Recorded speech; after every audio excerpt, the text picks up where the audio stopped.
L'anormal s'impose en norme. Le sens n'est plus sens. L'intelligence décriée et la médiocrité célébrée. Brisons cette inversion des valeurs. Bienvenue chez les grandes gueules de Radio Espace Guinée, en ondes depuis plus de 7 ans en Guinée.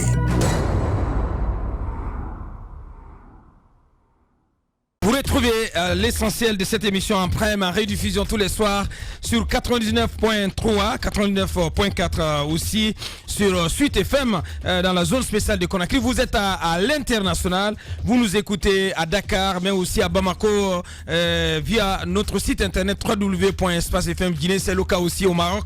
Merci de nous rejoindre dans cette émission. Dans un instant, notre invité, Monsieur Baouri de l'UFDG Renouveau. Il est également membre de la CODE aussi, qui est membre du FNDC. On va prendre son avis sur ce débat. Un traitement spartiate réservé aux opposants à un troisième mandat en Guinée. 7 d'entre eux arrêtés la semaine dernière à marge de la réception du chef de l'État au grand stade de Kindia viennent d'être jugés et condamnés à 3 mois de prison ferme et au paiement de 500 000 francs guinéens d'amende chacun. Leur péché, avoir exprimé dans une manifestation parallèle leur opposition à un mandat de plus pour le président Alpha Condé. Il faut dire que ce n'est pas une première. Avant eux, d'autres Guinéens opposés à ce projet à maints endroits du pays ont subi le même sort. Le front constitué pour barrer la route aux manœuvres tendant à permettre à Alpha Condé de prolonger son bail à la tête de la Guinée au-delà de 2020 s'est dit donc serein, ne semble point ébranlé outre mesure par ce qu'il considère comme des tentatives d'intimidation. Monsieur Baouri, donc il nous rejoindra d'une minute à l'autre dans cette émission. On parlera aussi de la décharge de Dar es Salaam, énième tentative du gouvernement à faire déguerpir les occupants et les riverains de la décharge de Dar es Salaam. Dans un récent communiqué, le gouvernement a sommé à nouveau la 200aine de familles concernées par ce déguerpissement annoncé à évacuer les lieux sous peine de laisser ces machines entrer en action. Notre invité dans la deuxième partie, M. Antoine Lama, il est représentant, porte-parole de ces occupants. Nous avons quelques minutes pour mettre de l'eau à la bouche de nos auditeurs en introduisant notre invité. M. Baouri, bonjour. Bonjour. Bienvenue. Merci. Ça fait un bon moment, vous étiez passé. Non, j'étais absent, j'étais en France. Rapprochez le micro. 5 semaines, et puis je suis rentré rentré directement, je suis allé au village. Quel est votre agenda? De quoi vous vous occupez en ce moment? Non, je m'occupe de ce qui concerne d'abord tout père de famille. Ensuite, je m'occupe de ce qui concerne la vie de ce pays, parce que je suis impliqué politiquement. Alors, vous avez suivi l'actualité, on ne vous a pas encore entendu. D'abord sur la mise en place du Front National pour la défense de la Constitution. Êtes-vous membre? Avez-vous pris part aux réflexions qui ont abouti à la mise en place de cette plateforme? Non, pas du tout, puisque cette plateforme a été mise en place au moment où j'étais absent. Mais ce n'est pas le fait d'appartenir ou de ne pas appartenir à une instance qui regroupe des personnes qui s'engagent dans une même direction. Ce qui est le plus important, c'est le contenu, c'est pourquoi faire.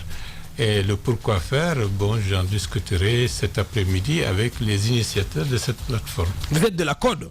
Bien entendu. Vous êtes de la CODE est partie prenante au donc, FNDC. De facto, nous sommes, disons, liés à la dynamique globale qui consiste à faire en sorte que la Guinée ne s'engage pas dans la dynamique d'une révision ou d'un changement de la Constitution. Moi, il y a un trait d'union. Il y a un trait d'union qui réunit dans le même espace Baouri et M. Diallo. Ouais. Vous savez, quand on défend le pays et les valeurs constitutionnelles, on peut se retrouver. Ça vous fait quoi? Vous savez, personnellement, j'essaye et je ferai de telle sorte d'avoir toujours l'humilité de mettre en avant l'intérêt de mon pays. Et l'intérêt de mon pays peut m'amener à m'asseoir autour de la table avec des gens qui ne pensent pas de bien de ma personne. Et c'est la raison pour laquelle... C'est pas une question de personne, quand même. C'est la raison pour laquelle je rappelle qu'au lendemain de l'élection présidentielle du 15 octobre de l'année 2015, au moment où certains demandaient aux gens de descendre dans la rue et quiconque meurt, c'est parce que Dieu aura voulu qu'il meure, de l'étranger en exil, j'avais demandé à ce que les gens ne rentrent pas dans cette stratégie puisqu'elle est improductive et puis elle mettra en danger la stabilité de notre pays. Donc c'est parce que j'avais mis en avant l'intérêt de notre pays et aujourd'hui je tâcherai, quel que soit ce qu'il peut y avoir entre ma personne et d'autres, de mettre toujours les... Vous pensez aujourd'hui que cette stratégie peut être remise au goût du jour, la stratégie qui consiste à appeler les Guinéens à se mobiliser, à s'élever plutôt contre ce qui se dessine? Non, il faut expliquer à la population de quoi s'agit-il. Et même ceux qui rentrent dans cette dynamique, il faut leur expliquer qu'il y a des dangers extrêmement importants et des risques de déstabiliser profondément la Guinée et qui va au-delà d'un processus de changement constitutionnel. C'est la raison pour laquelle j'estime que ce pays, nous avons une expérience, nous avons des leçons à tirer de ce que nous avons vécu durant ces 20 dernières années. On a vu le coup d'œil, où des gens ont mis l'argent public pratiquement dans la rue pour organiser un référendum au début de 2001. Pour donner une présidence à vie aux gens Lansana Conté. Qu'est-ce que ça a coûté à la nation? Une inflation galopante, une économie à terre, un discrédit international, l'absence d'alternance en 2003 qui aurait pu changer le cours de l'histoire de la Guinée. Et ensuite, la suite c'est quoi?